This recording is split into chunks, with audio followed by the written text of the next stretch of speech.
ఒక మాట మీకు చెప్తాను. ఒకని అవిధేయత వలన అనేకుల్లో పాపం, ప్రతి మనుషుల్లో మరణం. ఒకని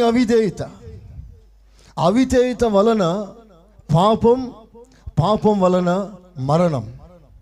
ఈ మరణం ప్రతి మనిషిని ఆవరించింది.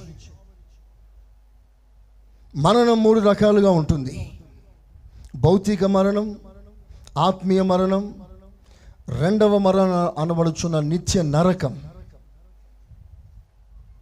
శరీరాన్ని ఆత్మ వదిలిపెట్టిపోతే భౌతిక మరణం. నువ్వు ఆత్మీయంగా దేవునికి దూరం అవుతే అది స్పిరిచువల్ డెత్, ఆత్మీయ మరణం.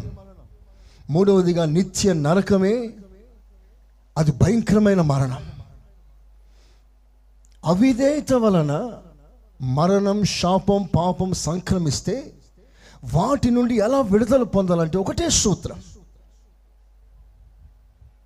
మన మూలం పాపం దగ్గరికి డీల్ చేయగలిగితే మనకి జీవితాల్లో సంభవిస్తున్న ప్రతి శాపం నుండి విడుదల పొందటానికి ఒకే మార్గం, అది ప్రభువునకు పరిపూర్ణంగా లోబడుటయే. అందరం చేతులెత్తి ఆమేనండి.